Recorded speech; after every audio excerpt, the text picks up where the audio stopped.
9th class.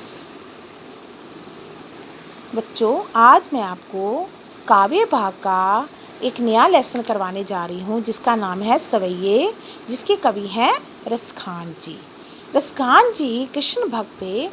उनको कृष्ण से इतनी गहरी आस्था थी, वे कृष्ण भक्ति से प्रभावित होकर उनको गोस्वामी विट्ठल जी ने अपना शिष्य बना लिया। तो इस प्रकार जो उनकी काव्य रचना है वो सभी ब्रज भाषा में है। कौन सी भाषा में है? उन्होंने जो ये सवैये लिखे हैं वो ब्रज भाषा में है। इसे याद रखना आप कि इन्होंने ब्रज भाषा में सवैये लिखे हैं। वो जो भी काव्य लिखते हैं वो ब्रज भाषा में लिखते हैं। उनके दोहे, कविता, सवैया तीनों छंदों पर उनका अधिकार है। ये देखकर रसखान जी को हम मतलब रस की खान कहने में कोई अतिशोक्ति नहीं होगी। तो कृष्ण इन सवैयों में उनकी जो लीला भूमि है, कृष्ण की लीला भूमि को जहाँ पर भी लीला करते थे वो कौन सी भूमि थी? वृंदावन। वृंदावन की प्रत्येक वस्तु को से कृष्ण जी को इतना लगाव था।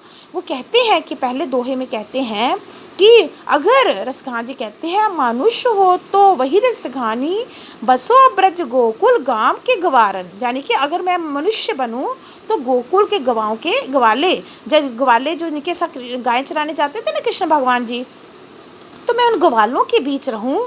पशु, अगर मैं पशु बनूं तो नंद की गायों के बीच में, जो नंद बाबा की जो गायें हैं उनके बीच में चरूं। पाहन हो तो अगर मैं पत्थर बनूं तो गोवर्धन पर्वत पता ना आपको, जिसको कृष्ण भगवान जी ने एक उंगली से उठाया था, तो मैं उस पत्थर का हिस्सा बनूं। अगर मैं खग बनूं, खग क्या होता है? पक्षी। तो कहता अगर मैं पक्षी बनूं तो मतलब कालिंदी कूल कदम्ब की डारन, यानी जो वहाँ पर कृष्ण का जो कदम्ब का पेड़ है ना, जहाँ पर कृष्ण भगवान जिसके नीचे रास लीला रचते थे, तो कहते हैं उस पेड़ पर मेरा बसेरा हो। वो पक्षी बनकर मैं उस पेड़ पर रहना चाहता हूँ। इस प्रकार वो कृष्ण की भक्ति से मतलब कृष्ण की प्रत्येक वस्तु को अपनाना चाहते हैं। तो इस फर्स्ट सवैये में इन्होंने ये कहा है कि प्रत्येक वस्तु में वह कृष्ण को ही पाना चाहते हैं। अब लास्ट लाइन में कालिंदी कूल कदम्ब में अनुप्रास अलंकार का प्रयोग क यानी कि क वर्ण की आवृत्ति हुई है, इसलिए अनुप्रास अलंकार है। ये फर्स्ट सवैया है। उसके बाद सेकंड सवैये में उन्होंने कहा है कि कृष्ण भगवान जी कहते हैं जा लुकटी अरु कंबरिया पर राज तिहुपुर को तजी डारो। वो कृष्ण भगवान जी कहते हैं मतलब उनको कृष्ण भगवान से इतना प्रत्येक वस्तु से इतना लगाव है। वो कहते हैं कि अगर लाठी, लुकटी क्या होती है? लाठी, और कंबरिया मीन कंबल, जिसको लेकर कृष्ण भगवान जी गाय चराने जाते थे, तो कहते हैं कि अगर मुझे वो वाली लाठी और कंबल मिल जाए उसके लिए मैं तीनों जो लोक के सुख है वह त्याग दूँ। अष्ट सिद्धि नवनिधि के सुख, यानी कि नंद की गाय चरान बिसारो, अगर नंद की गाय चराने का मुझे अवसर मिल जाए तो मैं 8 सिद्धि और नवनिधि के सुख भी भूल जाऊंगा। ये अष्ट सिद्धि नवनिधि कहाँ आपने सुना हुआ है? हनुमान चालीसा में आते ना, अष्ट सिद्धि नवनिधि के दाता, यानी कि वो 8 सिद्धियां इतने सुख त्यागने के लिए तैयार हैं नंद की गाँव के चराने के बदले। रसखान कबो इन आखिन सो ब्रज के बन बाग तड़ाग निहारो, यानी कि रसखान जी कहते हैं कि अगर कभी इन आखिन सो इन आँखों से ब्रज भूमि जहाँ कृष्ण भगवान जी रास लीला करते थे, कहते हैं कि उसके वन, बाग, तड़ाग क्या होता है? तालाब, सब कुछ वे अपनी आँखों से देखना चाहते हैं। कोटिक एकल घोत, कोटिक होता है करोड़ों, कल घोत होता है सोना, धाम भवन, करील के कुंजन ऊपर बारो, यानी कि करोड़ों सोने के भवन, और किसके लिए त्यागने के तैयार है?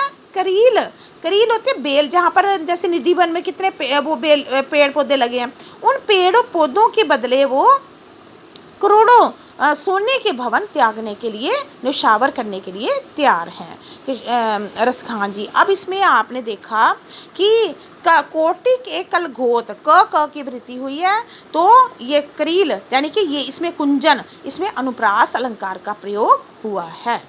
नेक्स्ट है आपका थर्ड में ये बताया है मोर पंखा सिर ऊपर रखियो गुंज की माल गरे पहिरूंगी।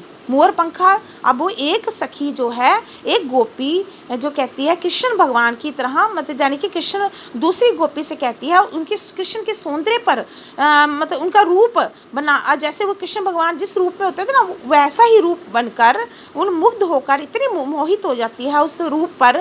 वो कहती है मैं वैसा ही बनना चाहती हूँ। मोर पंखा सिर पर रखूंगी, यानी कि जैसे कृष्ण भगवान जी मोर पंखा रखते हैं सिर पर, मोर का पंख होता था, वैसा गुंज की माल और गुंज की माला मैं पहनूंगी। ओढ़ी पितंबर लकुटी, और पितंबर जो लाठी और कंबल लेकर जो गाय चराने जाते थे, मैं वैसा ही ग्वालों के साथ गाय चराने जाऊंगी।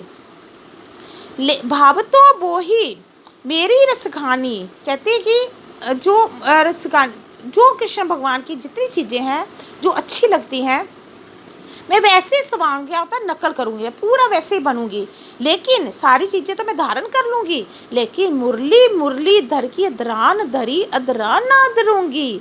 जो मुरली है कृष्ण भगवान की मैं कभी भी अपने होठों पे नहीं रखूँगी। वो ये बात क्यों कहती है?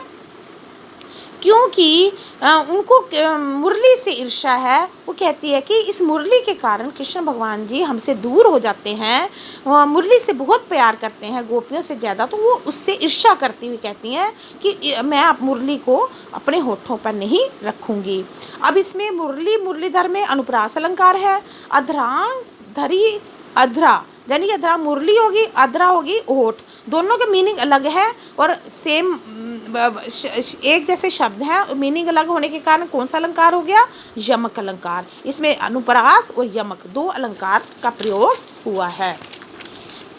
अब लास्ट है फोर्थ में कहती है कि रसखान जी कहते हैं कि अब जो गोपियां हैं श्री कृष्ण की मुरली की ध्वनि और उनकी मुस्कान पर जो मोहित, जब इतनी मोहित होकर गोपियां कहती हैं कानिन ते उंगरी रही वो, जब ही मुरली धुनी मंद बजेई, कहती मैं अपने कानों में जब कृष्ण भगवान की मुरली बजेगी मैं अपने कानों को बंद कर लूँगी। मोहिनी तान सोरस घानी अटा चढ़ी, कहते कि जो मोहिनी जब वो कृष्ण भगवान की मुरली बजेगी तो मैं उसको अपने कानों में उंगली मैं से नहीं सुनूंगी। ऊंची ऊंची अटारियों पर जब गोदन, गोदन क्या होता है?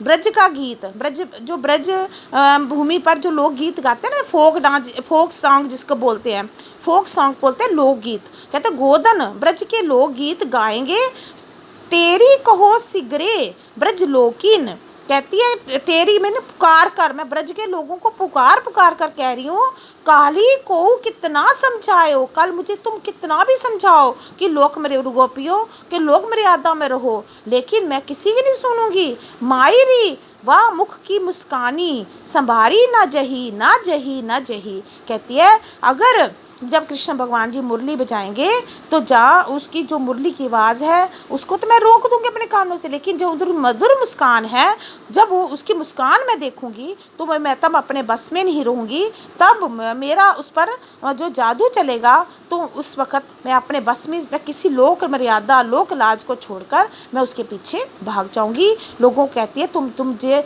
लोग ब्रज के लोगों चिल्ला कर मैं कह रही हूँ, तब मैं अपने बस में नहीं रहूँगी। ये है ये रसखान जी के, इसमें सिर्फ कृष्ण भगवान भक्ति के बारे में उन्हें बताया है, कृष्ण भक्त होने के कारण उन्हें कृष्ण की लीलाओं के बारे में बताया है, गोपियों के बारे में बताया है। मुझे उम्मीद है आपको ये लेसन समझ आया होगा। थैंक यू बच्चों।